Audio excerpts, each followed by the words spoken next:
अस्सलाम वालेकुम नाजरीन। जर्मनी की गर्मा गर्म खबरें हैं। कुछ अच्छी खबरें हैं, कुछ ऐसी अफसोसनाक खबरें भी हैं।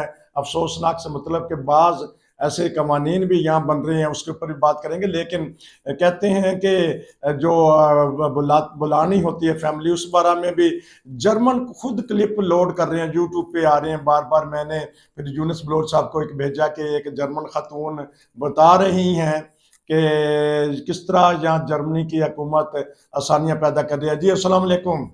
वालेकुम अस्सलाम वरहमतुल्लाह। एक तरफ तो ये मैंने देखा कि जर्मन यूट्यूबर, जो उनसे यूट्यूबर हैं कहना चाहिए, वो करते हैं क्लिप बना बना के टिकटॉक पे भेजते हैं कि फिक्र ना करें, आपकी फैमिली आ जाएगी, वालदैन आ जाएंगे, आपके पास सिर्फ अगर नेशनैलिटी नहीं है तो नीला ही पासपोर्ट काफ़ी है।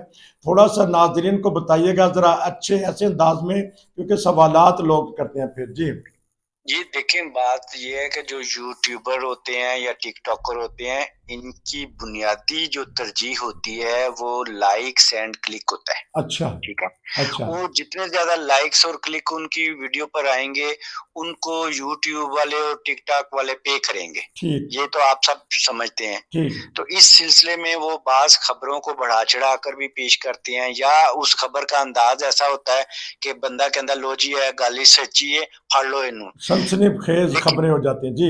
ये लेकिन ग्राउंड रियलिटी ये होती है कि जब आपको उस कानून के अंदर से गुजरना पड़ता है। ठीक। अब हाल ही में ये जो एक वीडियो चल रही है जिसमें ये कहा जा रहा है कि जर्मनी में फैमिली को बुलाने के लिए कानून आसान हो गए हैं। जी।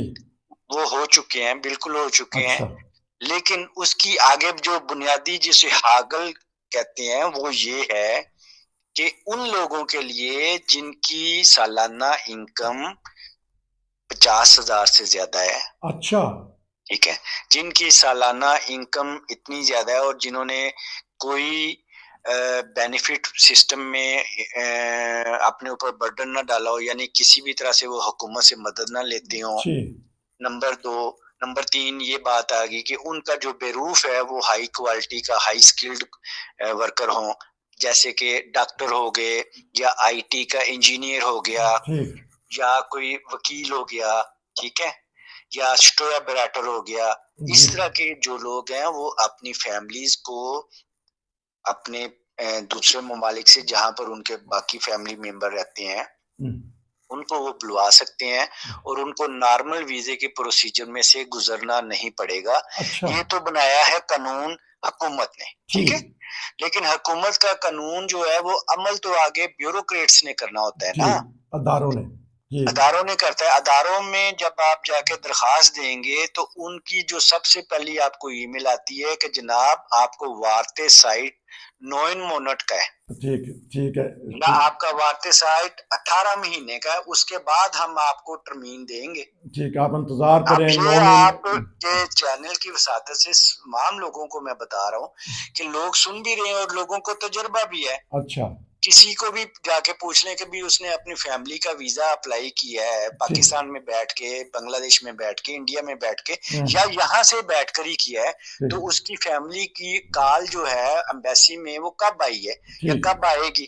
ठीक। वो कम अज कम जो है ना 9 महीने से, यानी जैसे आप समझें कि पैदाइश का मामला है, उसी तरह का वो हिसाब किताब है। ठीक। और हाथी पैदा होते होते 18 महीने लग जाते हैं। इसी तरह आप समझे कि हाथी पैदा होते होते जर्मनी का वीजा मिल जाएगा तो 18 महीने के बाद आ जाएंगे। इस दौरान आप जो है ना वो वेट ही करते रहेंगे। जब कभी आप उनको ईमेल करेंगे या उनको कोई मैसेज करेंगे या उनसे रब्ता करने की कोशिश करेंगे, आगे से उनका फिर जवाब आ जाएगा कि हम स्टोरन ना करें। ठीक। ये एम्बेसी वाले ज्यादा करते हैं, लेकिन हुकूमत की तरफ से बिल पास हो चुका है। लेकिन जो मौजूदा एम्बेसियां होती हैं हुकूमत में, वो कहती है काम ज्यादा है, तो इसलिए हमें 9 महीने से लेकर 18 महीने तक सब्र करें।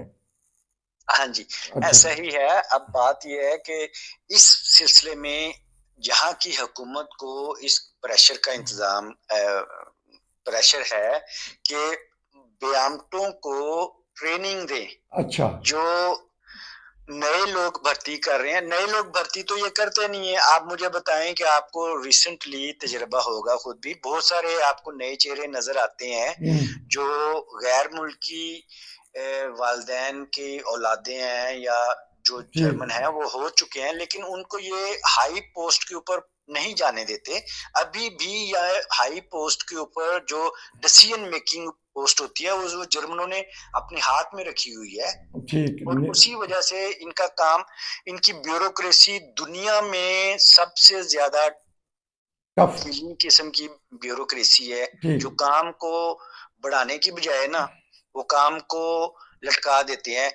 मिसाल मैं देता हूँ छोटी सी। जी। सड़क के ऊपर एक बंदा जा रहा है, उसने देखा है कि एक पत्थर आके गिर गया, अब उसको हटाने के लिए उसने कॉल कर दिया आरडीआरसी को या किसी और को। वहां पर चारों तरफ उन्होंने लाइनें लगा दी, गाड़ियां रोक दी, ट्रैफिक रोक दी, बंदे रोके, पत्थर वहां से नहीं उठा। हालांकि जाते वक्त एक बंदा आम उठा के उसको साइड पे कर, अब वो पहले पैमाइश करेंगे कभी कितने मीटर से हमने इस पत्थर को जाके टच करना है, ठीक। उसके बाद इसको बेलचे से उठाना है, या इसके लिए हमने बागर बुलवाना है।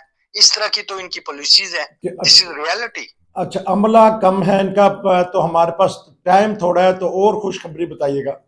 जी, खुशखबरी अब यही है कि ओस्टर के बाद नए कानून के मुताबिक बुर्गर गिल्ड वालों को जो एक्स्ट्रा किस्म की एक सुजामन क्या कहते हैं सुशुश मिलेगी, इनको एक्स्ट्रा उनको मनी मिलेगी, जो हाइसुंग गेजेट्स के तौर पर 1000 यूरो के करीब उनको मिलेगा।